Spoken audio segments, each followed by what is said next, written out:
Okay, lots more questions. Remember, tomorrow night, the questions go to this monk and the two nuns. So you've got to sit in the front tomorrow. You can't hide at the back tomorrow. You can ask questions. Dear Ajahn, where does love and metta come from? It comes from the love shop. It's very easy to find that. Just in the shopping centre everywhere, get the metta shop, and then buy a lot of metta. Where does love and metta come from? Love and metta comes from non-self. As soon as you have a self, a me, or a mine, and controlling, you can't let go. So when there's no self here, there's nothing here, the only thing left is love and metta. So it always comes from you disappearing. When you disappear, that's what's left. And the more you are there, the less metta there is. So, butt out and let metta take over. So easy. Just wonder, what is the odds of getting nimitta and jhana for lay people, those who practice meditation only, in the monks and nuns? Okay, laymen, lay women, about 10 to 1. I give 10 to 1 odds for this day only. And for monks and nuns, 5 to 1.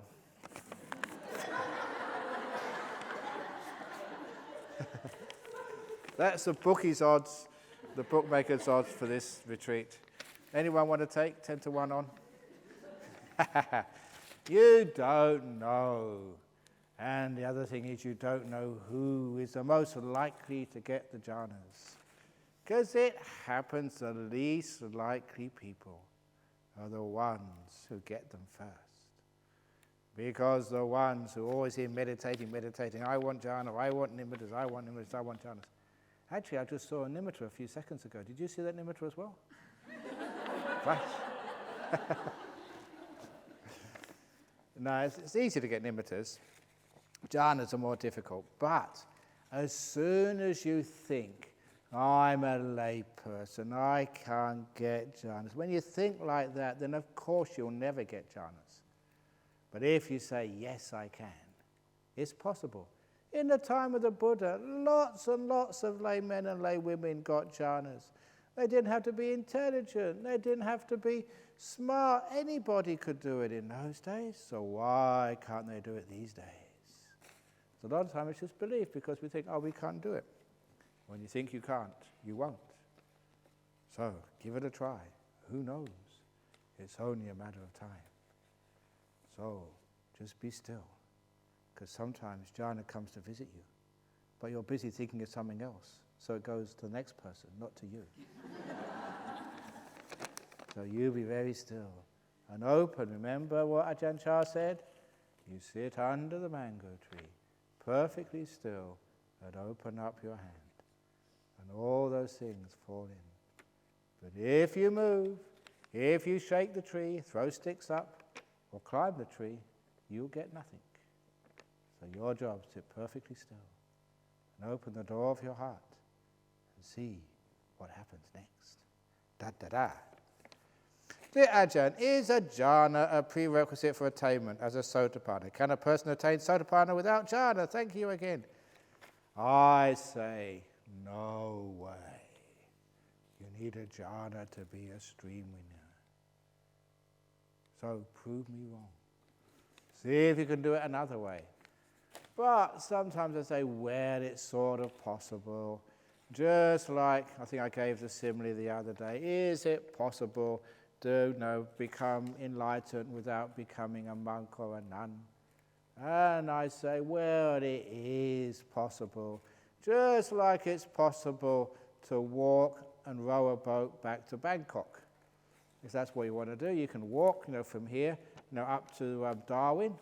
And then you get a rowboat, you can row over to, say, Bali, and then from Bali you can walk, to the ferry and just row over to Java, and walk all the way from Java, to Jakarta, then get another rowboat, and then you can actually row over to Singapore, and from Singapore you can walk all the way to Bangkok. Easy. Yeah, it's possible, but who in their right mind would do that?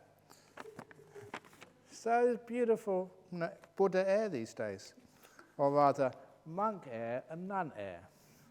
So you can go on monk airlines, nun airlines, all the way to Nibbana. I am that of the land. My skin is rugged with lives. In the eyes of innocence I glitter with joy. I exist in you, and together with the universe we be. I am that of the dance of silence. Stop writing such things. Be still. Very good. Dear Ajahn, are they the same or different? Annihilationism and vibhava-danha. When a person is tired with life, is it the same as nibbida? Thank you so much, Ajahn. No, it depends what sort of tiredness of life you are. I'm tired of being a monk and answering all these questions. I want to be a hermit. I always loved the idea of being a hermit. Just going into a nice cave somewhere and just disappearing. So no one knows where you are. So you can sit there perfectly still. But this is what happened to me when I tried that. I found this really nice, quiet monastery in the north of Thailand. And there was lots of caves there. And I love caves. You can go into a cave and you can hide. It's cool. It's like natural air conditioning. It's quiet. Nothing bothers you in the cave. And the lay people are afraid of ghosts. No Thai people. Even here you're afraid of ghosts. There ain't no ghosts here. But nevertheless, I love it when people are afraid of ghosts, because you can go to these places where ghosts are supposed to live, like in caves, and you can lay people will leave you alone. So, I was in this beautiful monastery, great meditation, having a great time, until it came to one of the festival days. It was actually Wesak Day. And when it's Wesak Day, thousands of people come to the temple. They don't come to the temple any other day, but they have to go on Wesak Day. And I was the only Western monk there. The first time they'd seen a Western monk in this part of Thailand. So, they instead of going to listen to the talks, they just came and talked to me. They're bored listening to Dhamma talks all day. So what they did, they came to me and say, "Now, where are you from? What country are you from?" And they said, you know this story, it's a good one. "What country are you from? How many brothers and sisters have you got? What does your father do for a living?" Now, you don't mind answering that question once, but when it's about 50 times, and they all come and ask the same question, that you get a bit bored. If they want to ask me about meditation or discuss Buddhism, fine, but asking about these silly things. So I use the excuse, I have to go to the toilet. Now, people actually let you go, sometimes, not always. So I went off to the toilet, and of course, I didn't go back again.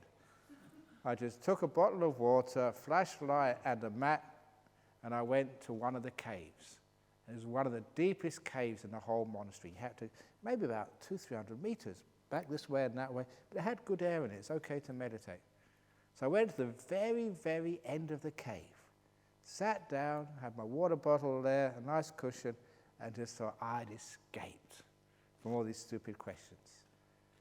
Only 5 minutes, maybe at the most 10 minutes, that's all it took. And I heard a noise. Somebody was coming down my cave. And it was like a bend in the cave. And so I could open my eyes and see this light getting lighter and brighter at the end of the cave. And I could hear it was lay people coming. They were so bored with the sermons of the abbot, they decided to waste time by exploring the caves. And they wanted to explore my cave, really unfair. But I had one possible chance of escape, because I saw this one Thai man. He came round the corner with a little lamp, and he saw me. And immediately, he went back again.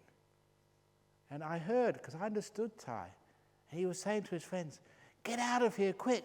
There's a ghost at the end of the cave." I saw it myself. There's a ghost. Let's get out, quick. And I thought, please believe it. Please believe it. And then it said, "No, it can't be a ghost." "Yeah, it is a ghost." "No, it can't be a ghost." And so very quickly, two heads came round the corner. And they went back again. Said, "Oh, it's not a ghost, it's the Western monk." "No, it's a ghost." "No, it's the Western monk." And then they agreed it was a Western monk. Oh. And about 10 Thai people came right up in front of me. I was trying to meditate.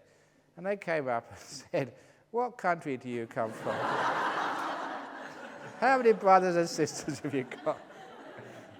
What does your dad do for a living?" Oh, God. So in the end, you realize you cannot escape. So Vibhawadana is you try and escape from things, and you can't escape from things. It is your lot in life to answer questions. So what real nibbida is, it's not trying to escape. There's no negativity at all. It's just, you get to a certain stage, you see this body for what it really is. Who's really interested in it? You don't look upon it with negativity. It's just basically just ignore it. You just give it up. You let it go. So you don't throw it away like it's a lump of excrement. You just, questions answered, done with, gone. So that is actually how the difference between the negativity, and it's not annihilationism, the word is cessation. Because this is what people don't understand with the idea of non-self. You don't annihilate things. There's nothing to annihilate. Things which once were now cease. They're gone. Just like the Buddha's simile of the flame, which depends upon three causes: the wick, the oil, and the heat. And those three come together, the heat, the wick, and the oil, and you have a flame. And if one of those essential causes vanishes, such as the wick is used up, or there's no more oil left, or the wind blows away the heat, then the flame, is it annihilated? No, we say it ceases. All that was ever there were the three causes coming together, appearing as a flame. And when one of those causes stops, the flame ceases. And you know the word for a flame ceasing in Pali is called nibbana, yes. Nibbuta is the past participle. It nibbanas. So that word nibbana was understood by every kid. It's just what happens when the flame is extinguished, when it ceases. It just came from causes and finishes with causes, that's all. Just like this universe. Remember, I was a theoretical physicist. Where does this universe come from? Big question, easy answer. Because you all know enough about science. There's something which we call the conservation of mass energy. Mass energy cannot be created, nor can it be destroyed. So where did all this mass energy come from, which we're sitting in right now? And the answer is, the sum total of mass energy in this universe is zero. There's something we call negative energy. And you know that from your high school science, called potential energy is one of those negative energies. To take you and to take you into outer space takes a lot of energy. You have to lose some mass energy for you to escape from the gravitational field. So your potential energy, any massive object in a gravitational field has a negative energy component. And that's just one field. So negative energy is actually a real physical thing. What happens, do you think, if the sum total of negative energy in this universe, this vast universe, exactly balances the amount of positive energy in this universe? And I was with the local professor of physics at the University of Western Australia, Professor Blair, who's still a good friend. And I mentioned that to him. What happened if the amount of negative energy in this universe exactly balanced the amount of positive energy, so the sum total is zero? And he looked at me and said, wow, you Buddhist monks are so up to date. Omega equals 1. That's a physical constant, and it's totally balanced. So the sum total of mass energy in this universe is actually zero. That's why it can come from nothing, because there's nothing here, and why it goes to nothing. Sum total of zero in this great energy, mass energy balance called the physical world. And that, get your head around that, you can understand your mind. This stream of consciousness, that is also a zero-sum energy field, which is why it can come from nothing, because there's nothing there right now. We always talk about the emptiness of non-self. The energy of your mind, the will and the consciousness, Zero, nothing there. That's why nothing is destroyed. There's nothing there to begin with. You believe there is. Just like you sit in this universe and say, this is solid. But the sum total, ask any physicist, is zero. From nothing, we are nothing, and we go back to nothing. Isn't that beautiful? As I said at the beginning of this retreat, a Christian once told me, nothing is higher than God. I said, yes, you are right. Nothing is much, much, much superior than this idea of a creator or a God. Nothing is the highest, is the best. So, there we go, that's what nothing is all about. So, what do you mean annihilation? There's nothing to annihilate, there's nothing there to begin with. So I celebrate nothing. Nothing is good enough for me. We have great fun with this nothing business. Anyway, if we feel irritated by someone's act, is it because we are still not compassionate enough to accept the person totally? We get irritated and told someone off. Should we make peace with the person or just let go in our meditation? If we are compassionate enough to accept the person as he or she is, does this mean there will be no criticism and he/she can continue doing whatever wrong he/she is doing? Put your hands up if you don't do anything irritating ever in your life. That is really irritating.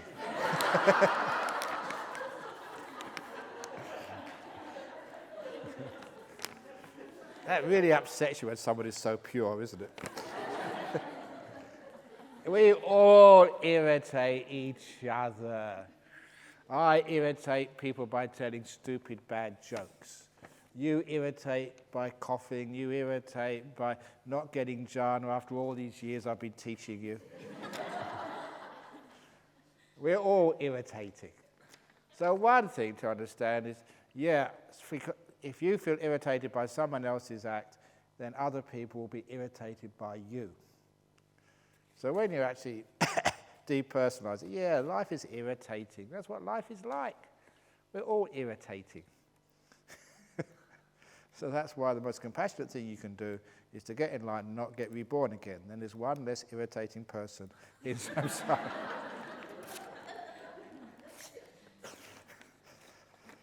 So yeah, no, you look at yourself, it's just irritation, that's life. So you don't expect anything different.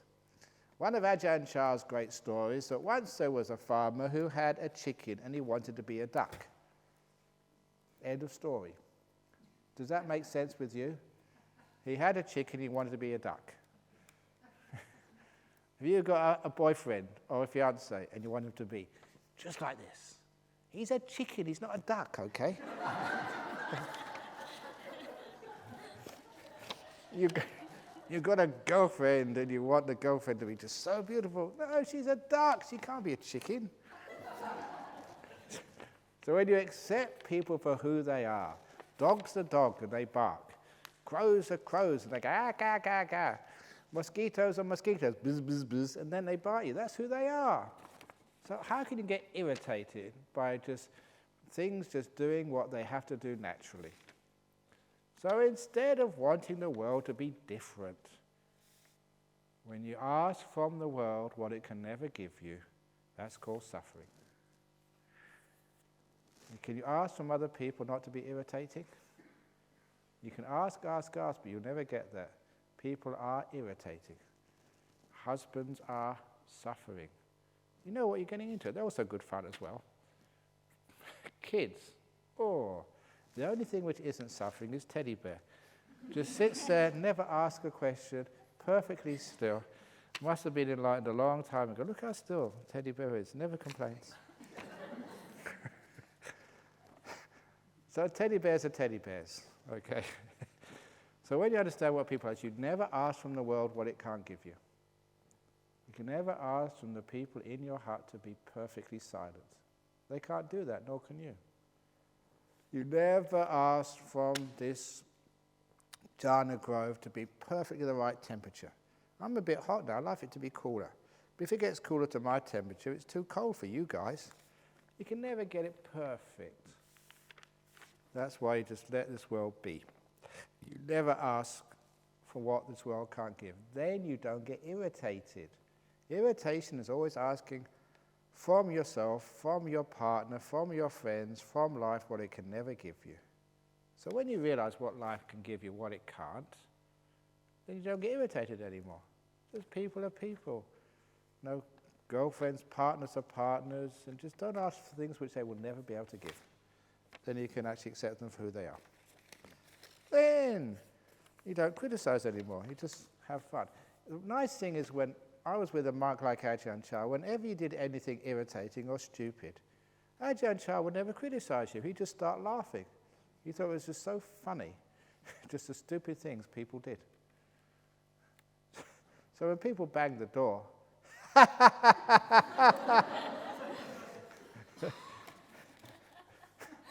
see what happens then. You know, when they come into this room like an elephant, when you're just about to get jhana, laugh instead of getting criticizing. It's much more fun. Yeah, it really embarrasses them when your boss at work scolds you. You stupid girl, you've taken all this time off, we've been working really hard over here while you've been just meditating along.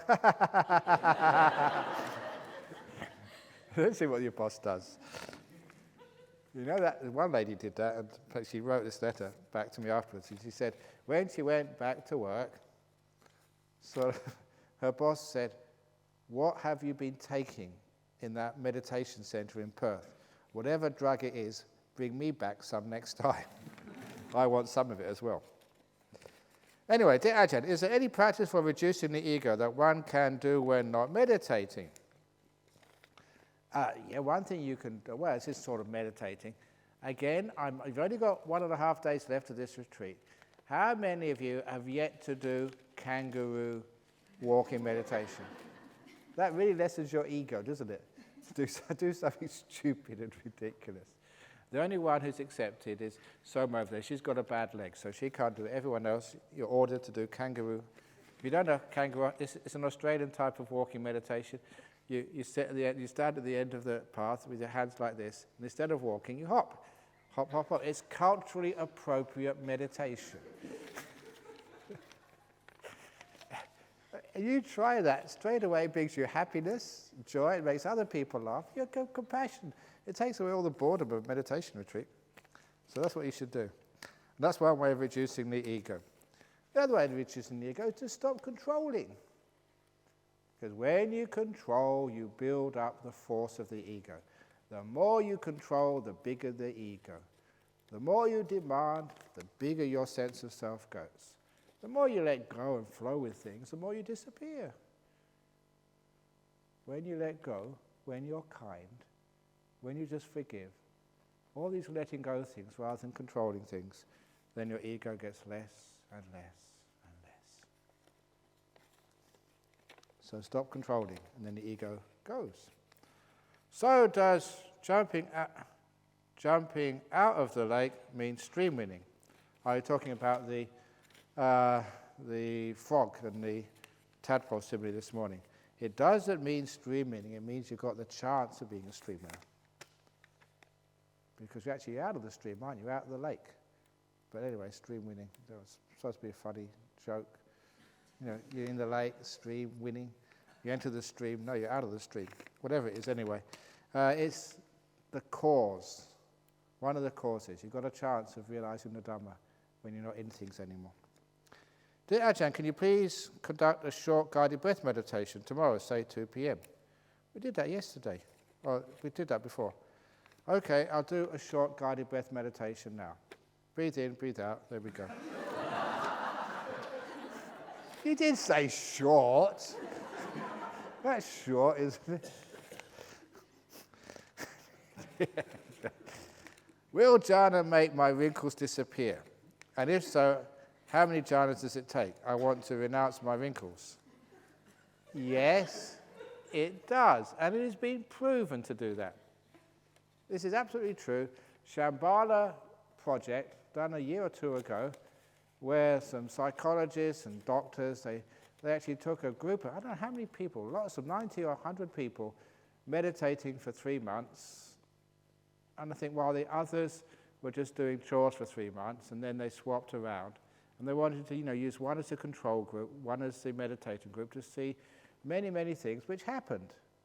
And one of the things they found out, there's a big trial, very well done, and so it's in sort of psychology journals, if you meditate for 3 months, the thing which causes aging and wrinkles, which is when the cell divides, the mitochondria, which is part of the DNA, dividing, it tends to what they call fray at the edges. And that is the cause of aging. Basically, the cell division, why doesn't it just replicate exactly? After many, many times of dividing, it starts to sort of decay a little bit. It doesn't divide perfectly anymore. And that's where you get your old age from. And they found people who meditated, their mitochondria did not fray at all. The cells divided perfectly without any degeneration of the mitochondria. Proven with a big sample over 3 months meditation. So it's true. If you meditate, especially get jhanas, you don't age anymore. No one will believe that I'm 132.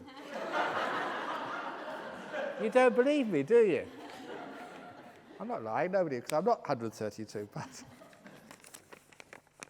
that's true, you don't age when you meditate. So that's how you get rid of your wrinkles. Stick around here. Could you please explain the difference between the vipaka, consequence of the karma, and fatalism? 3 lowest bows. Okay, fatalism is sometimes we think that, it's meant to be like this. A good example is you break your leg. So fatalism means, I've broken my leg. This is my karma to endure a broken leg, so I better not call the ambulance, otherwise I'm interfering with my karma. I've just got to endure it. Now that is fatalism, which is absolute stupidity. Vipaka means I broke my leg because I tripped over and I wasn't mindful. It was just, you can see the cause and effect. But it doesn't mean you don't have to heal your leg. Of course, you call the ambulance and you get your leg fixed up. Sometimes people think, we can't interfere with our lifespan. I'm getting very old and sick. I've got dementia. I've got a life-threatening sickness. So I better not commit voluntary euthanasia. That's interfering. I'm meant to endure this pain and sickness. It's my karma. I better just allow it to happen. No sensible person understands karma that way.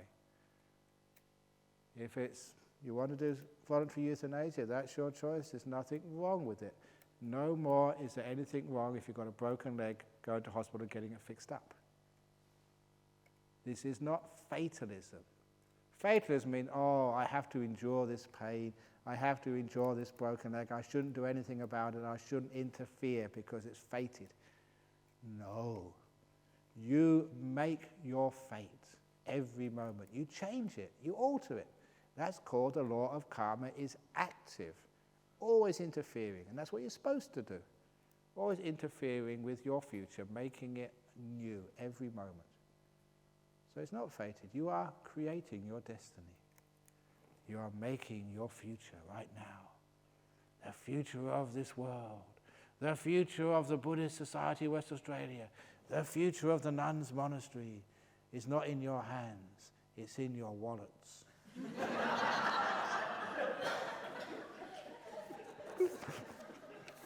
Another way of raising funds. So it's not fated, you make it happen. That's the difference between vipaka. How many people get into jhana at each retreat? Everyone except you.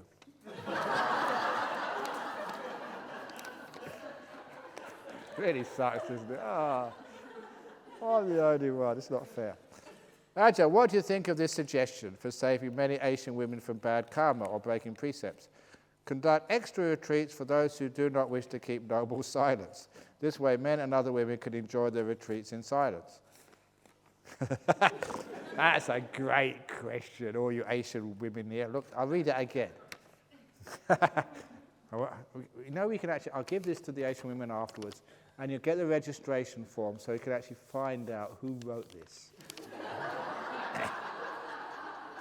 Ajahn, what do you think of this suggestion for saving many Asian women from bad karma of breaking their precepts? Conduct extra retreats for those who don't want to keep noble silence. That way, men and other women can enjoy their retreat in silence. Whoa, have you Asian women been talking too much? Oh, you're in big trouble now. What about the Western women? How many Western women? It's only 2, 3. How many Western women are here? 2, 3. Not that many. That's why they don't make much noise, because there's not that many of them.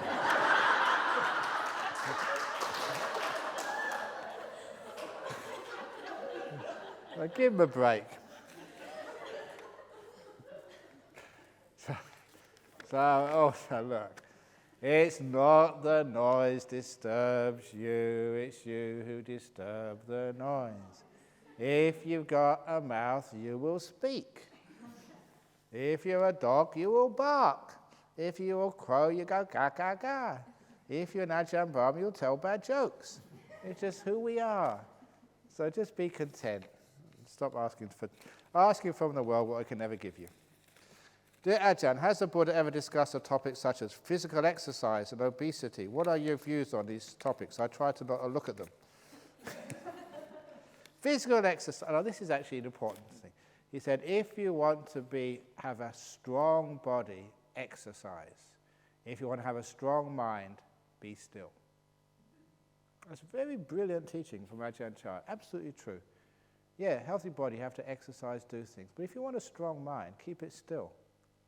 I know the last time I was at Buddhist Fellowship in Singapore, they were going along saying, if you want to stop getting dementia, go and do mental exercises like Sudoku puzzles or chess or something to keep your mind active. Because if you don't keep it active, if you don't use it, you lose it. That was the theory. But that's not how I understand things. That if you keep your mind perfectly still, it has huge energies, and also you get great memory. So if you really want to have a strong mind, which is more important than a strong body, have a strong mind, keep it still. That's what we meditate for. Then your mind is really strong, and it lasts a long time. Can we introduce meditation to the demented? A bit late, because I can't remember the instructions. Beforehand would be good. Dear Ajahn, can somebody's bad karma from the past, can it influence another person to influence doing bad karma now? E.g., Moggallana, bad karma from past, could influence thief to do bad karma now. What they're saying that Moggallana, one of the Buddha's chief disciples, according to the legend, he had murdered his parents in a previous life, and so in this life he had to endure being beaten to death, basically. So did the thief have to do that for the sake of Moggallana's karma, or was the thief and Moggallana's karma separate karma? It's usually separate karma. The thief does his karma and has to pay the price, and Moggallana wears off his karma because that was a really bad thing to do, to kill your parents. So that's all that one is. But no, everyone's karma is their own. We are owners of our karma. My karma is my karma, your karma is your karma, but we can influence each other. My good karma of staying with someone like Ajahn Chah, I'm now affecting you. So my good karma is now affecting your karma. Isn't that wonderful? So yeah, we do influence one another. But we all own our karma. Dear Ajahn, the high-pitched sounds I hear, and there are lower sounds when I meditate. What are they, and should I be taking notice of them? I notice a high-pitched sound. You hear them in the morning?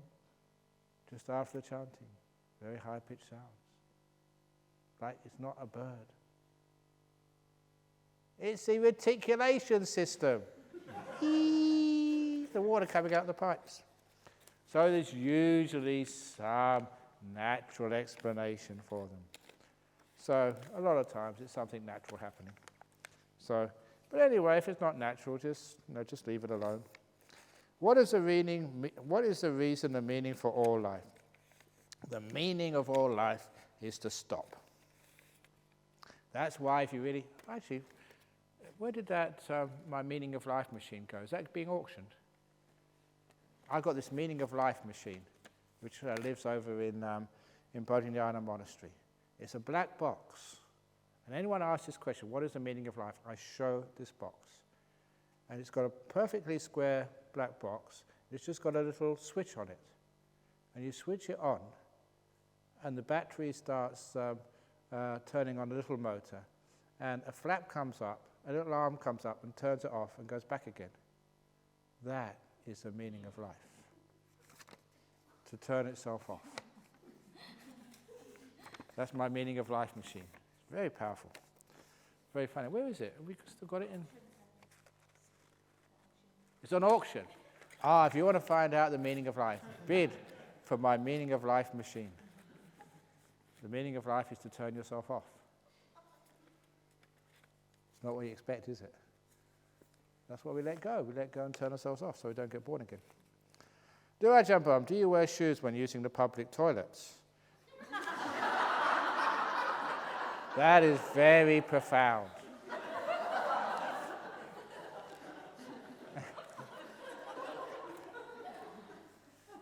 No, I let go and be perfectly free so that nothing is between me and the beautiful floor, because the public toilets in this place are kept so clean that out of respect for all the hard work you cleaners do, I would not wear my shoes and dirty all your hard work. I just walk there. So where I walk, others walk after me. And I go and let go first of all in the toilets. And others follow my footsteps, which are now perfectly clear, so you too can let go in the same way. So I go to the toilet and end all my defilements. And then you too can follow in the footsteps of the great masters and also let go and renounce all of your attachments. Those of you who are constipated have got too many attachments. You don't know how to do it. Okay, that's a silly answer to a silly question. I would like to know where the Buddha has spoken anything about people going into trance. Didn't really talk about trance. Jhanas, yes, but jhanas aren't trance. A trance is where you haven't got a clue what's going on. Didn't really sort of talk about those. Dear Ajahn, all these days we were talking of the mental objects that we see. Lights, lights. Should we focus only on the object and not on these lights and perceptions? Vitaka, vichara, piti, sukha, ekagrata, so our ultimate is one-pointedness. Let your body vanish. Is this the important thing and not the lights, which are a bit misleading? Please comment. Okay, this is just what happens. The lights, and if you try and focus on them, they will disappear. When you just make peace, when you are mindful and kind, this is just what happens. You don't decide, I am now going to focus on the lights. You don't decide, I'm now going to focus on one-pointedness. The only thing you ever focus on, if you're focusing on anything at all, is just stillness and kindness. Or rather, mindfulness and kindness, kindfulness. And if you do that, all these things happen by themselves. And all these little factors, vitaka, vichara, piti, sukha, ekagrata, a lot of people haven't got a clue what they are. So what you do, you go into the jhana first of all. When you come out afterwards, you have a good understanding what these things are. They're not different things. They're 5 aspects of the same experience. Of the first jhana, that's all they are. So, and again, even one-pointedness is not a really good word. The word agata, agra means a peak. It means a capital. It's like Agra in Sanskrit, the capital of the Mughal Empire in India. It's one summit of the mind, not pointedness. That's a wrong translation. So it's a really high state. Bliss, that is your focus. That is just you stay on that bliss for minute after minute, hour after hour sometimes. That's why it's a singleness of mind, a singleness through time. Dear Ajahn, correct me if I'm wrong. Is it true in Tibetan Buddhism some of them can control, drop hints on where and when they are going to be reborn to expound the Dharma? Some reincarnation is very complex. I thought reincarnation is a complex and hard to control phenomenon. Thank you, your emptiness. If they're going to predict that they're going to reborn, it means they are not very advanced. If they're advanced, they don't get reborn at all. So sometimes, I was a layperson, I thought, well, if you keep getting reborn so many times, you're pretty thick. All this time that you've been learning the Dharma, you're supposed to be letting go of craving, of wanting to be reborn anywhere. And they said to expound the Dharma, the best way to expound the Dharma is by example. The Buddha said, get enlightened and disappear. And everyone tells everyone else, no, you get enlightened. So you disappear. I'm going to stay here for a while. There's a bit of hypocrisy there. So no, real people, they just disappear and they don't come back again. They teach by example. That's the best. Like the Buddha. Buddha never came back again. Is it too much energy building up on one head and eye area, a good thing? Should I continue meditating? How to get rid of it? Thank you. Don't get rid of anything. Let the energy build up. If whatever it's doing, it's probably doing it for a good purpose. If you do have energy builds up anywhere in your body, when you're nice and peaceful and the meditation's going well, that is just a healing going on in your body somewhere. If you have hot spots in your body when you're meditating, that is an excellent sign. The energy is building up. Somehow or other, your body knows it needs the energy there. It's just doing some healing. The classic story, in the North Perth Retreat Centre years ago, this woman came to me and said she had such hot shoulders and neck. She was meditating, the whole thing was almost like a fever. She said, what was going on? It's weird. And I said, where did you have your whiplash? She said, yeah, I never told you that. Ajahn Brahm, you have got psychic powers. You know my past. I said, no, it was just adding 1 and 1 and making 2. It was obvious. Because when you have those hot spots, it means a healing. There's some injury going on there. And the most common injury to the neck and shoulders is the car accidents where you have the whiplash. I said, no, this is what's happened. You've had that injury some time ago, and now the body is able to heal itself because you're letting go. You're getting out of the way, freeing channels of energy so the energy can go to where it wants to go rather than where you think it should go. And it's just all the energy is going there. You're getting hot. And you probably feel really good afterwards, which you said, yes, I feel so relaxed. I've never been that relaxed since the accident. That's what happens. An example. So if you have hot spots or big energy build up anywhere in the body, it just stays there for a while. And afterwards, you feel so relaxed there. A lot of times, it was a problem there. It was some sort of injury or some sickness there. Sometimes, I'm not sick there. It probably was an incipient sickness, which the good energy of the body has actually healed before it got worse. So if you have that, excellent. Just carry on and let go. Dear Ajahn, can you please explain the difference between letting go of attachments and likes and dislikes? Letting go of attachments means you don't always have the same likes and dislikes.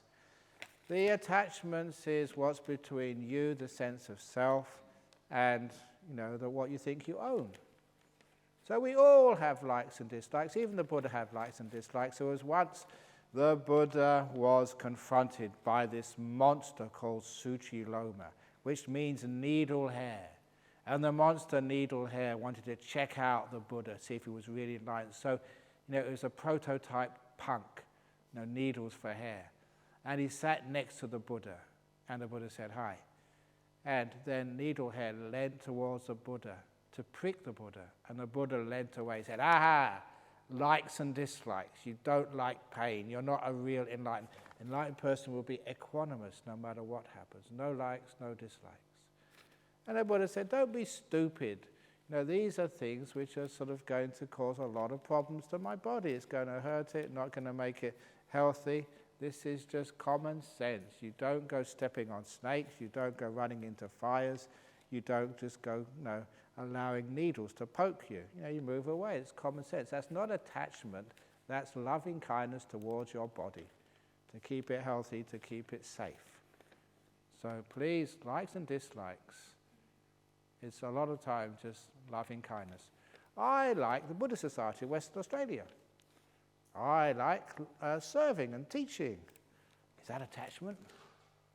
No way. It's just, things you like, things you don't like.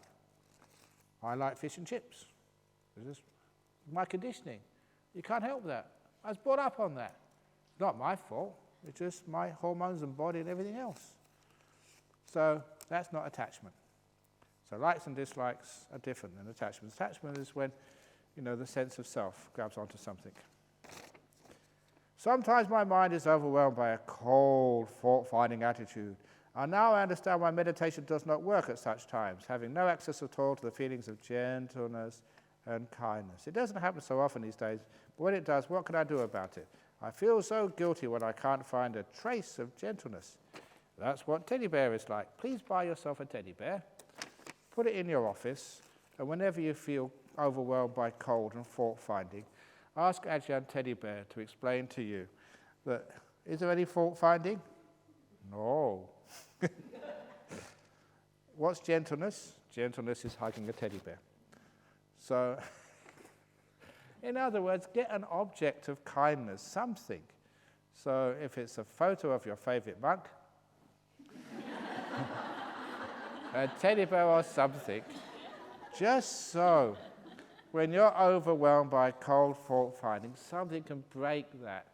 A little trigger to remind you of kindness, to remind you of letting go, to remind you of forgiveness. And then you don't feel guilty. You can hug your teddy bear and just get the kindness coming back again. Can you tell the coffin joke again? Thank you very much from a great retreat. You really are a masochist. No, the coffin joke. Oh, no, I'm not going to tell that one again. The coffin joke. Okay, I'll tell what joke? The old person's joke? Oh, the carrot joke. That's one of the worst jokes ever. How many of you, that's a good joke. How many of you don't know the carrot joke? Put your hand up. Okay, you're going to get it now then. I give a health warning. This is a terrible joke. So the health warning is, if you want to leave the room now, please go before I start. There were two carrots walking down the road in Perth one day. And there was one of these stupid young drunk drivers driving down the road, and they hit the carrot. And the carrot was so badly injured that his friend got out his mobile phone, called the ambulance, 000 here in Perth, in case you want to know. And the ambulance came within 5 minutes. The medics came out, took one look at the injured carrot, and said, this is serious. They put him in the gurney in the back of the ambulance. His friend went with them to the hospital. Full speed, all the sirens going, da, da, da, da, da, da, all the red lights passing through there. This was emergency. As soon as they got into the ER room in the hospital, the triage nurse looked at the injured carrot, straight into surgery. This was life and death. This was really serious. And so they put the carrot into emergency surgery, and his friend had to stay in the waiting room, really tense, just not knowing whether his mate would survive or not. If ever you've been in such situations, that waiting room next to the emergency room of hospitals is such a tense place. After 2 hours, the doctor came out, and he realized, who Mr. Carrot, the injured carrot's friend was, and he said, are you the friend of the injured carrot? And he said, yeah, he's my best friend. How is he? What's going to happen? I'm so scared. And he said, listen, I've got good news and bad news for you. The good news is we've managed to keep him alive. He's going to pull through. He's going to survive. That's the good news. The bad news is because of his injuries, he's going to be a vegetable for the rest of his life.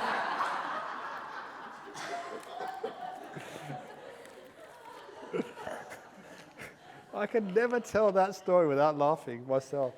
I'll tell you many times. Vegetable. That's such a sick joke. But very funny. Okay, so you don't get the coffin joke, the carrot joke, that's worse. I would like to ask for a few useless questions that are not related to meditation. That's no different than all the other questions I've had so far. 1, can an arahat be reborn again to help people in need? No way.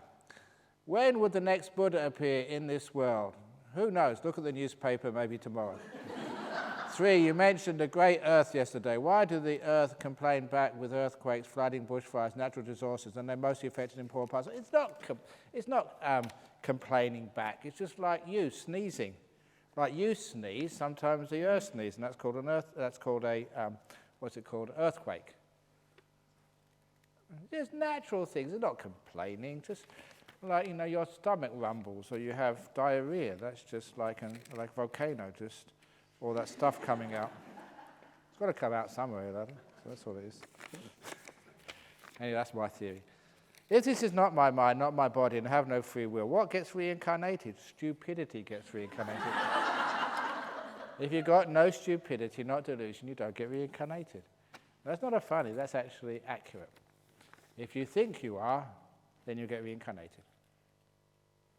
Not theory. If you really that's what you think, then you get reincarnated. If you realize you don't exist, then you won't. So stupidity, delusion gets reincarnated. How does one reconcile letting go of control with the question of whether to try and prevent another adult from harming others, or even more questionable, harming themselves? For example, the abbot who was mentioned of having sex, it's not this abbot here, by the way, or seeing someone smoking in Jhana Grove, or a person in a powerful position in the workplace who is bullying or victimizing people who need their jobs too badly to stand up for the person. So, okay. Sometimes it's not so much as controlling, it's just being kind, doing your duty to making sure other people are going to be happy. If it's really controlling, it's demanding that the outcome will be just as you want. So a lot of time you try and stop people, but you can't. It's beyond your power. Still, you give it a try and see what happens. If it works, fine. But if it's really controlling, you get very frustrated when you can't achieve your goal. And when you get frustrated, then you get angry. And after you get angry, you know what the next thing comes? Depression. A lot of depressed people are people who are such controllers. They got angry at the world, angry at themselves. They wasted so much energy. The low energy state is their depression. They just burnt out, fighting battles they could never win. That's like the control. Loving kindness is you try your best. You always have equanimity at the background in case it doesn't work. The example of controlling, which I like to give, and loving kindness, is the example of the doctor. What is a doctor's main job in life? It is not to cure the patient. That's controlling. The job of a doctor is to care for their patients, not to cure them.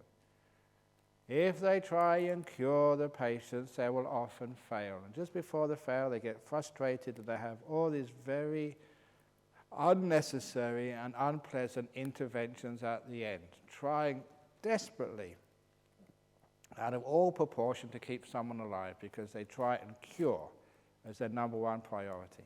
If they change their priority to caring instead of curing, then it comes a time the person's dying. Let them die well, being cared for, rather than always thinking you have to cure and keep them alive. If caring becomes a number one priority, number one, there'll be a lot of people who die far more peacefully, and also not so many people will die if they're cared for, rather than always thinking we must cure. Trying to cure people is being the control freak. Trying to cure your husband later on. You've got to cure him of all his bad habits. Trying to cure yourself of your bad habits.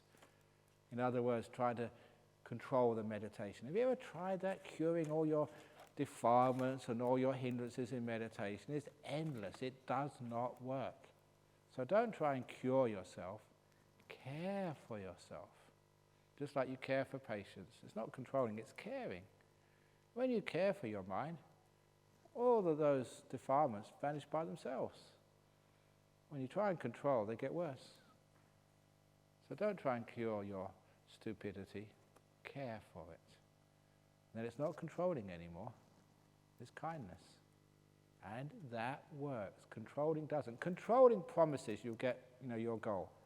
You always get frustration. Caring, you get the goal. You're at peace. Problems disappear. People get much more healthy in hospitals when you care rather than cure. I have often read in the sutras that many people became stream winner once returner after listening to the Buddha's teachings. I listened to the Dhamma for many years now, perhaps for many lifetimes. Why can't I do a simple thing of letting go? Why does it seem so easy to get insight for people in the past, but so difficult for me? Please advise. Thank you with better. It's very true. You can read some of these suttas, and it says afterwards, now 4,000 people were enlightened after this one sutta. And you read it. Are you enlightened?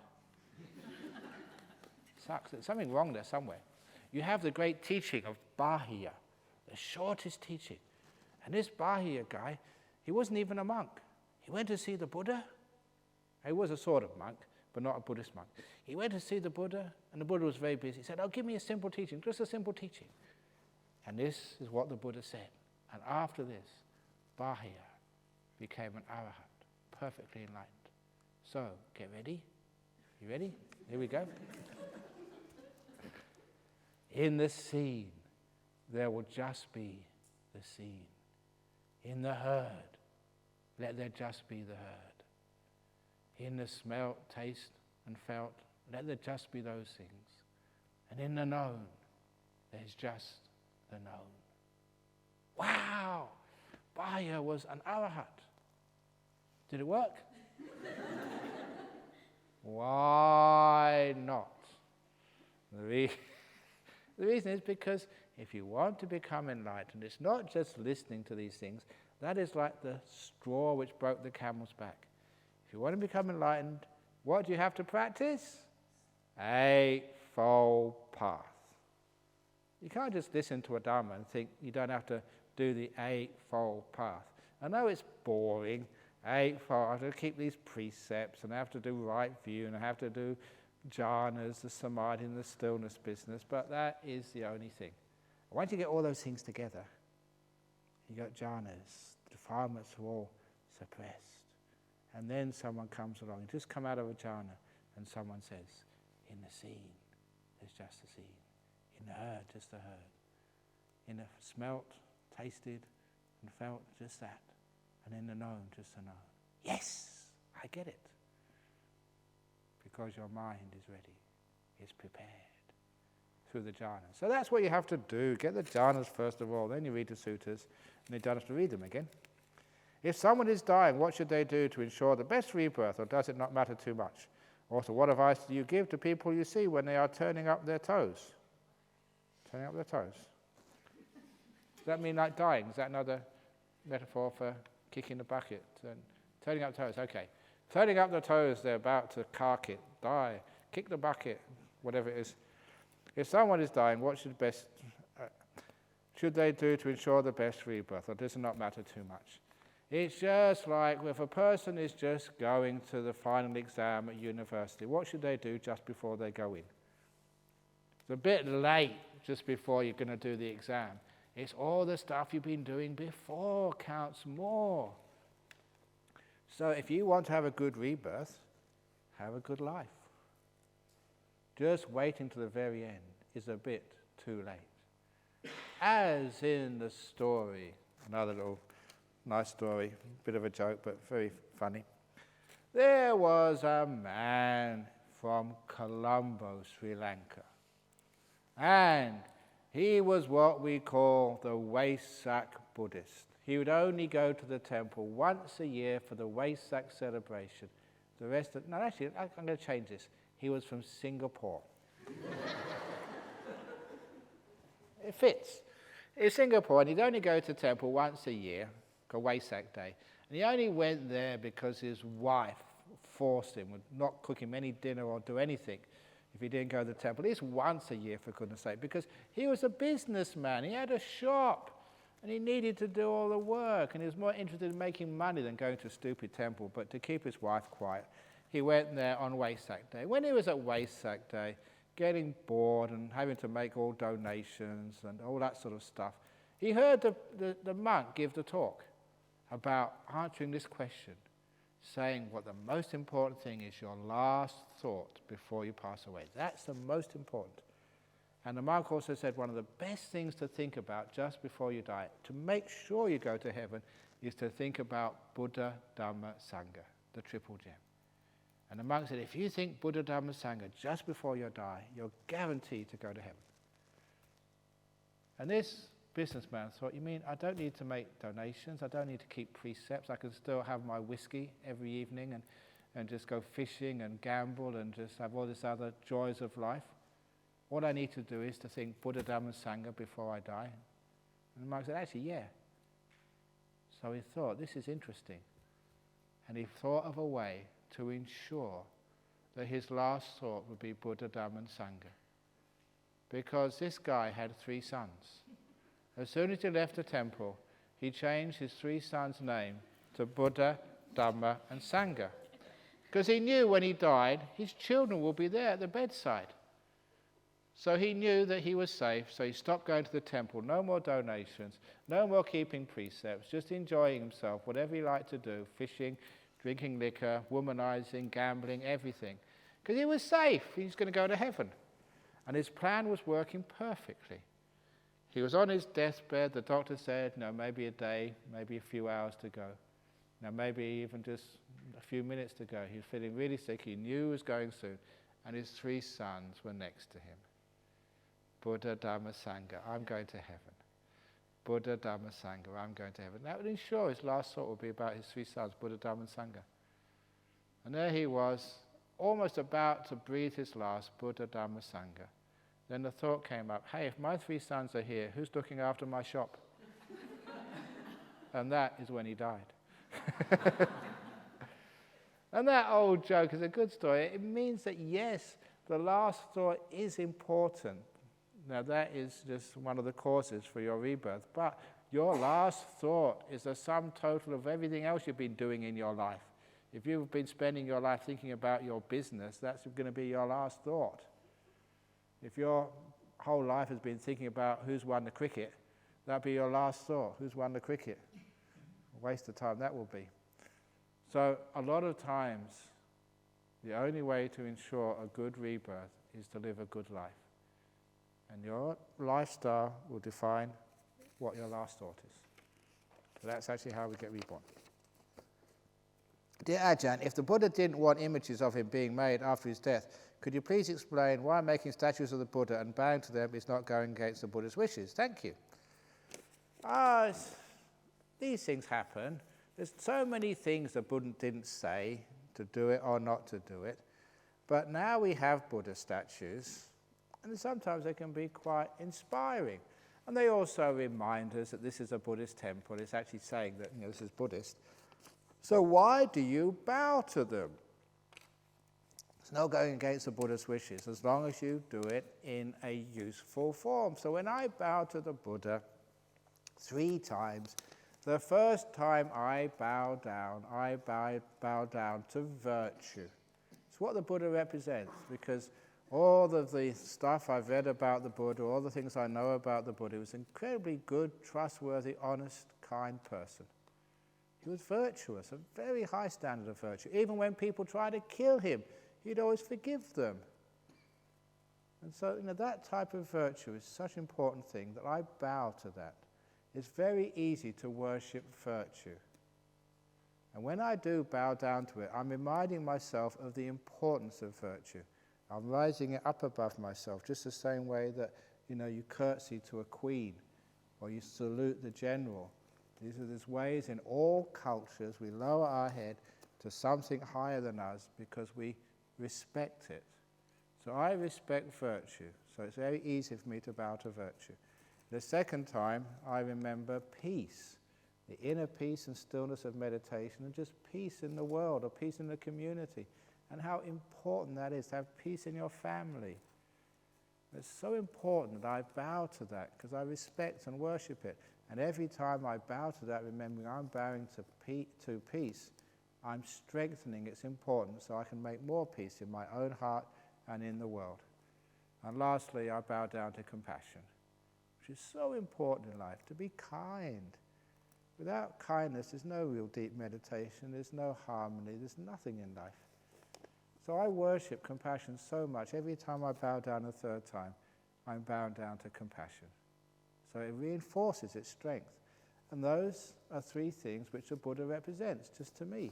You can make up other things if you like, but when I bow down to virtue, peace, and compassion. It means it reinforces those. I'm reminding myself of their importance, and it strengthens them inside of myself. And when I say that, you get all sorts of people, not even Buddhists, they can bow down to a Buddha statue because they're bowing down to virtue, peace, and compassion, symbolized by the Buddha statue. That's why we have all these Buddha statues in Australian gardens. You go to the garden shops, and there's no pictures of Jesus on a crucifix in the garden shops. There's heaps and heaps of Buddha statues in the garden shops of Australia. And why do they sell like hotcakes in Australia? Because they are symbols of peace and kindness. And people want to have that symbol in their gardens, no matter what religion they are. There's thousands, hundreds of thousands of Buddha statues in the gardens. So that's actually why. Dear Ajahn, you said that the body belongs to nature. Thank you. I found that helpful for letting go of the body. So what about the mind? Does that too belong to nature or to something else? Your mind belongs to me. I've controlled it and hypnotized it. No, it belongs to nature as well. So that's why you have so many conditionings, and it's great to be conditioned by kind, good people and by kind, good friends. Everybody here has conditioned your mind as well. All the kind things which have happened to you here, the really good friends. So that all conditions the mind. So it really doesn't belong to you. It belongs to the conditions of nature, just like the body does. To Ajahn Brahm, as you said, there are not enough English words to explain Buddhist language. All enlightened beings are not something naturally, not dying naturally, but they don't suicide either. They are not using any outside aids to end their life, like sticks, ropes, pills, injections, etc. As Buddha explains in the precept, no harm. They parinibbana. Venerable Moggallana didn't die when the thieves hit him, any other person would die instantly. He managed to come to the Buddha, enter parinibbana using jhanas. It's just like we left our house and came to Jhana Grove. Nobody have to tie us a rope and bring us here. Just leaving, and enlightened beings are not interested in another life. So it's not suicide, but parinibbana. Please comment on this. Yeah, it's no negative suicide, but our suicide's always negative.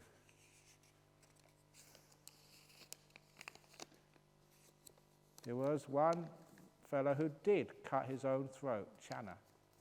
And the Buddha said, that monk's suicide is blameless.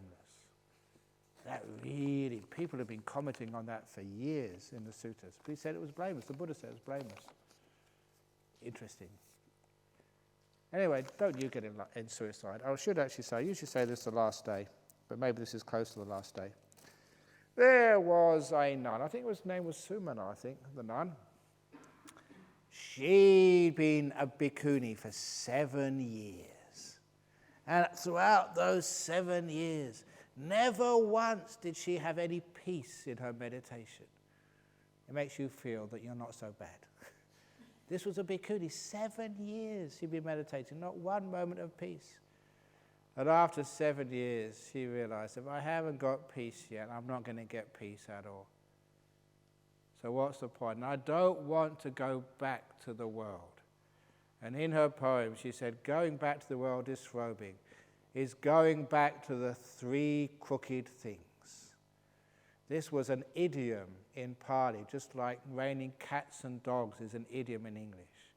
And the 3 crooked things meant the symbols of the household life for a woman. The first crooked thing was the broom she had to use to sweep the house. So I didn't want to go back to the first crooked thing, the house broom. She didn't want to go back to the second crooked thing, which was the ladle, symbolizes cooking. She'd had enough of cooking. That was the ladle. And the third crooked thing was the husband. She didn't want to go back to that. That was the 3 crooked things in Pali. The broom, the ladle, and the husband. It's interesting they call the husband a crooked thing. Do you accept that, you married women? Maybe it might be true. But anyway, she didn't want to go back to the 3 crooked things. And she couldn't stay as a bhikkhuni anymore. There was no peace at all. So she decided to commit suicide, to hang herself. She took a rope, went into the forest, tied one end to a big branch high up, the other end to her neck. And she was just about to jump off when mind became enlightened. Total peace. She was letting go for the first time. She just managed it just before she jumped off, which was very lucky. So I don't encourage you to try that method. Although we got the caretaker from Nolamara and the caretaker for Ajahn Brahm here. I love telling this. This is a modern story. We had one caretaker at Nolamara some years ago named Phil. He won't mind me saying this.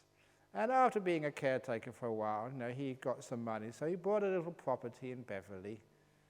And he had a big shed there and a caravan. And just one day, living alone, he got depressed. I mean, really depressed. We all have bouts of depression sometimes, but his was really deep depression, so much so he decided to commit suicide. So he tied a rope to the beam of the shed. He tied the noose. He had the chair ready, just the right thing to sort of jump off. And he was in the caravan writing the suicide note. Fortunately, he had the radio on. And as he was listening to the radio, writing his suicide note, who would come on the radio? Ajahn Brahm. Oh no, Ajahn Brahm, you won't even let me commit suicide. So he tore up the note and untied the rope, and he came to thank us afterwards. Pretty good luck to do that. You don't often go on the radio. But it was amazing, the coincidence. He was really ready to go. And because I was giving some talk on the radio, and he just happened to be tuning in, that saved his life. So don't think you can do that. I will stop you, one way or another. Don't even try. Thanks for enlightening us, and thanks for enlightening us on jhanas, emptiness, etc. Without Jhana growth, I would probably not be able to know these during my lifetime. You have made possible within a short time, in the most pleasant environment, what it takes normally many years of study and hard practice. Jhana growth is unreal. Nice food, nice environment, nice people, nice everything, nice coughing, nice ghosts, nice bugs. Do you like the bugs here? All the noise? It's nice everything. And unbelievable, free. It's not free. It is priceless. You have certainly shown us a lot of compassion and not selfishness, as claimed by the Mahayana monk on the Theravada practice. PTO. Oh, another. Okay, here we go. No word can describe my gratitude. Let's say thanks. And please, please, live long so that more people can learn about the Dharma, the way you present it, clear and concise, so that the world can be a better place. You mean I have to live longer? That's not compassionate. I mean, I have to sort of suffer all these questions for another few years. Why is it so difficult? Thank you very much. Why is it so difficult to let go of attachments, even if they cause suffering, delusion of self? More tips to let go. It's because we'd rather be in pain than not be and be happy. It's of all the three cravings, obviously the craving to be happy is important, but the craving to be is more important. That is why you see people, I've seen many people, they're dying, and they just will not let go of the body, even though they're in desperate pain and really uncomfortable. They just won't let go because they fear extinction, annihilation, more than they fear sort of the pain. We'd rather be in pain than not be at all. The craving to be is the fundamental, most important pain, most important attachment. Yeah, we'd rather be happy, but we'd rather be in pain than not be at all. Interesting. Dear Ajahn, what's the meaning of bowing to the Buddha and Sangha, chanting and making offerings? I've already mentioned that about bowing. The chanting, I mentioned that. It's actually to exercise your vocal cords and also to scare off the spirits, good ones and bad ones, because our chanting is terrible. So all spirits. That's why you don't have to be afraid of ghosts in this. We chant twice a day. No self-respecting ghost would stay in a place with such terrible chanting. We scare them all away. And making offerings. You make offerings to pay the bills. How can we pay the electricity bill without the offerings? Practical. quite often Buddhism got mixed up with Taoism, with too many rituals, that many people think that Buddhism is all superstitious practice, which is why it is more cool to be a Christian rather than to be a Buddhist. It's not in the West. Being a Christian is not cool at all. In the West, being a Buddhist, that's really cool. Just a few days ago, not maybe a few months ago, walking just past a hardware store in Armidale, which is a low socio-economic area.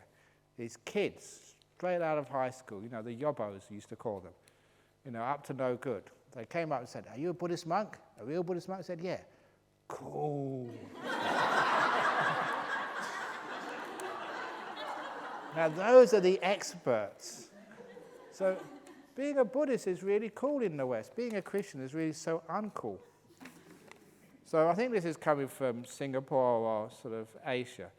And there are so many rituals, but there's so many rituals in Christianity as well. I mean, you take this wafer and wine, thinking it's the blood and the bone of, well, no, not blood and bone, blood and flesh of the Buddha, not the Buddha, of Christ. Sorry. It's getting late. Well, what a big ritual that is. So there's so many superstitions in all of these religions. But as Buddhism, we try and get rid of as many superstitions as we possibly can. Such as, and I mentioned this before if you don't know this yet, why at all is it you go in these Buddhist temples, especially in Singapore and Malaysia, Hong Kong and Korea as well, and you get all these people shaking the incense before they put it in the bowl. I've never seen that before in Thailand. They don't shake incense. What on earth do you do that for? And then I thought, and I know the solution. You know why you shake the incense before you put in the bowl? The reason is because whether it's in Thailand or Singapore or Hong Kong or Malaysia, you're always taken to the temple the first time by your grandma. It's like grandma's job. They always take you to the temple. And, you're a kid. You follow what grandmother does. So grandmother shakes the incense and puts it in there. The reason she does that is because she's got Parkinson's. That's the only reason she shakes it. And you young kids think, oh, that's how I should do it. You haven't got Parkinson's, but you do actually the same. That's where the shaking of the incense comes from, okay? It's true. We're keeping shoes outside, where you don't bring the shoes inside. You know where that comes from? So it's a custom in Asia. It happened to George Bush. It happened to a few people. If you don't like someone, you pick your shoe and throw it at them. Because I tell many bad jokes, we keep the shoes outside. Otherwise, the carrot joke, I get a whole footstool of... But seriously, the way I put it is sometimes the rituals are so thick in many Buddhist temples you can't see the Buddha statue for the incense smoke. That's my little simile. You can't see the Dhamma, the teachings, for all the rituals you have to do, even before you can listen to a talk or find a monk. There's so many rituals you have to do. That is why we try and strip as many rituals away as possible. For example, use Sri Lankans this time, the all-night Pirita chanting. That is totally against what the Buddha said you should do. Absolutely, 100%. I can show it in the Vinaya. But what do? You think, oh no, this is really making lots of money. You get these monks and they've got to chant all night. Just 3 suttas, like the Metta Sutta, one of the ones we did here this evening, takes 1 minute, 2 minutes maybe. But when they chant, this is no exaggeration, you know this, they just start with a Namo Tassa.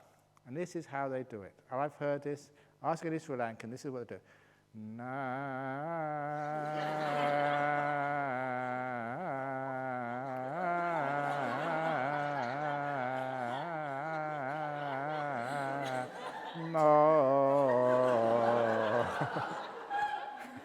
It's true, isn't it? You've heard the all-night Pirita chanting. And it has to be a Westerner who says, well, that's stupid, don't do that. But it's a ritual, and because your mother and father did it, your grandparents, you're too scared to stop that rubbish. Sometimes it's the fear of offending somebody. So you need someone like me, lighting all these paper houses and paper stuff. Where does that smoke go? Does it go to heaven? No, it goes about 5 meters up and then blows all over the city. It never gets to heaven. There's no heaven up there. So all those rituals and rites, some of them you really got to challenge. Even I remember hearing that in some places in Singapore, if you're a menstruating woman, you can't go into the temple, they say. That's ridiculous. The nuns are living in the temple 7 days a week. What about them?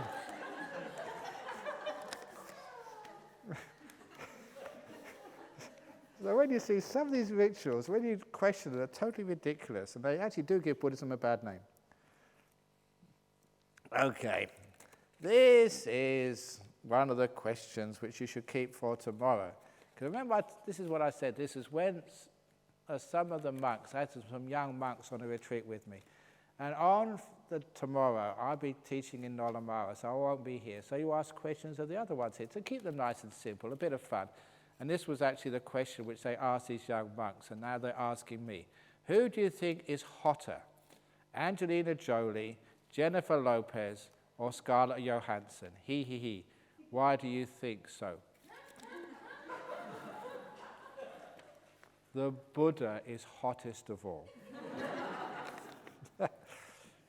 Dear Hello Ajahn, it is mentioned in some books that there are many Buddhas before Shakyamuni Buddha. Is it true? Are there any Buddhas after him? If yes, would all the Buddhas be teaching the same? What is the difference between a Buddha and an Arahat? When you understand this is all about cause and effect, not about people. So, if there is a Dhamma, and if you can, Eightfold Path leads to enlightenment, of course, later on, they say when this teaching all disappears, there's no more sort of people teaching the Dhamma anymore, it disappears, then sooner or later, someone will become enlightened again. And if they teach, that first enlightened person who starts Buddhism going again is called the Buddha. So the Buddha is just the first who starts the teaching going again. And all the ones afterwards, they call arahats. Some are just as wise, but the Buddha is number one, the first in the lineage. And then it all dies out again, and then another Buddha arises. What about our Buddha? Where did he come from? Did he discover everything by himself? That is what traditional Buddhists say, but that is really off. It's not supported by the evidence. If you want to see an interesting sutra, the Gatikara Sutra in the Majjhima Nikaya, because there, the Buddha Gautama, our Buddha, he remembers a time, he tells his story of the previous Buddha, Kassapa. And Kassapa had his chief disciple called Gatikara, a potter, who was very poor. He was a non-returner. The only reason he didn't become a monk, because he had a mother and father who were both blind. And he had to look after his parents, so he would not become a monk. But this is how virtuous he was. He was a potter, but he would never dig the earth himself in case he hurt any worm or beetle living in the earth. He would actually wait until the farmers were repairing the dikes of their paddy fields and get some earth from there. Or get some clay which was dug up by rabbits or mice. And that's where he'd get his raw material from. So it was harmless. He wouldn't even kill or even threaten sort of a worm. And when he made his pots, he would not sell them. He put them on a bench outside his potter's shop with a sign saying, anyone wants a pot, please leave one. Please take one. If they want to leave some rice and some beans, please leave them as well. I've got to look after my parents. So there was no selling either. You can see just total non-materialistic, just being kind and just doing that to look after his parents. And of course people knew that, so they would take a pot and they'd always leave something. No sort of buying and selling. It was totally just by donation alone, just like Jhana growth. If you want to meditate, please come here. If you want to leave some old dollars and coins you don't need, put them in the donation box. So it's not buying and selling, it's not charging. That's why we do it like this here. And he had a friend called Jyotipala. And Jyotipala, he was not interested in religion. And when Gatikara said, "Oh, come and see the Buddha Kassapa, he's very wise and compassionate," and Jyotipala said, "Who wants to see that shaven-headed idiot? Stupid, you guys, religion." He wasn't into that at all. But eventually, Gatikara, he tricked his friend Jyotipala to see the Buddha Kassapa. And Jyotipala was so impressed, he had faith in the Buddha, went for refuge in Buddha Kassapa, and ordained as a bhikkhu himself. And when the Buddha told that story, he said, "I was Jyotipala, a monk under the previous Buddha."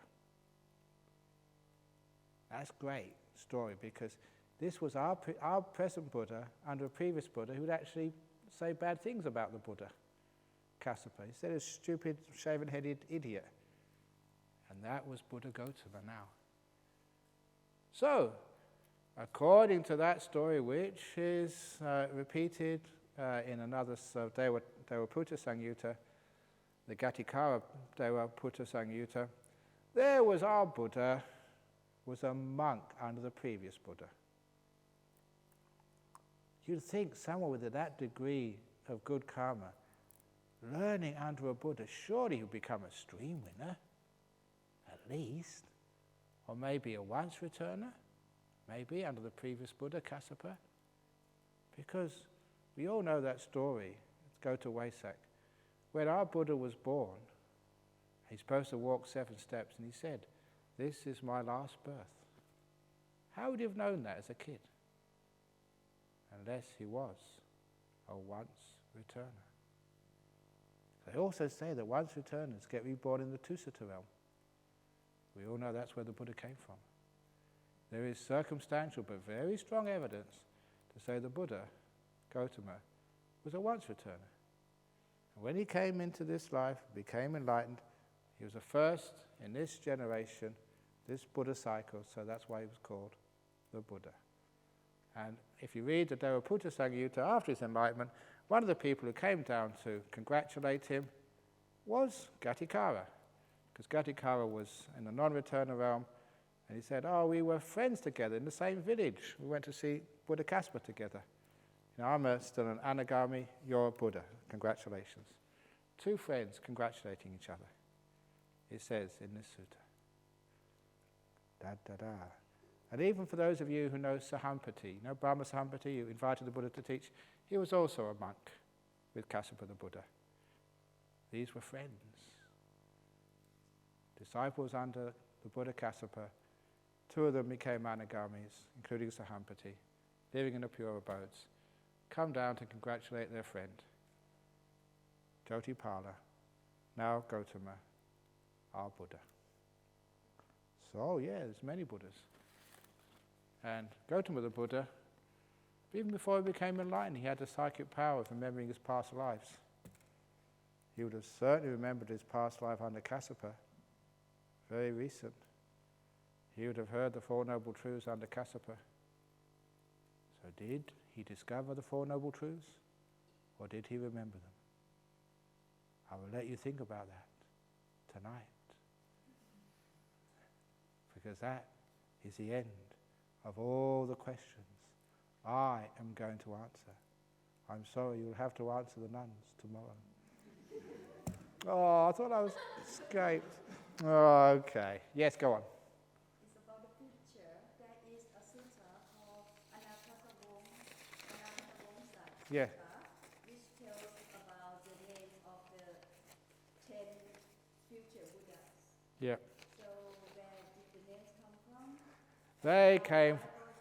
They were made up because that's not the word of the Buddha. That's not authentic Buddhism, that's added afterwards. The only one which the Buddha actually said was Maitreya. But even that is a bit so suspicious, whether that's really the word of the Buddha or not.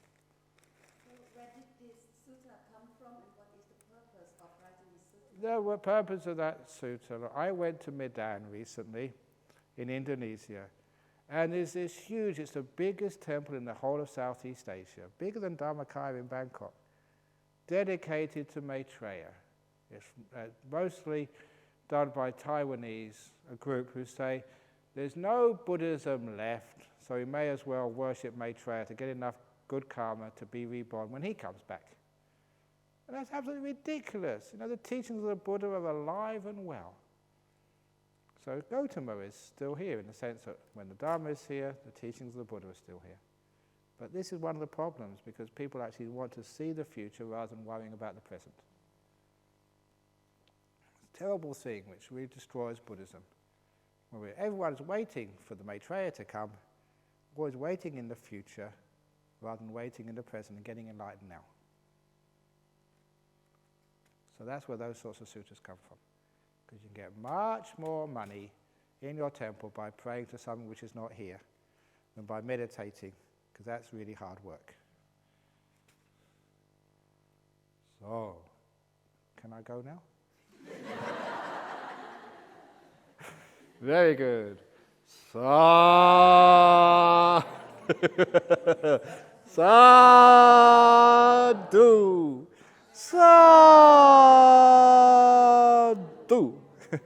Very good. Okay, good night, everybody. Have a nice rest. If you want to meditate, you've only got a few days left. So those of you who want to go meditation, enlightenment, or bust, this hall is open all night. So if you want to try meditation or bust, stay here, and I guarantee you will bust. Take it easy, be kind, for goodness sake.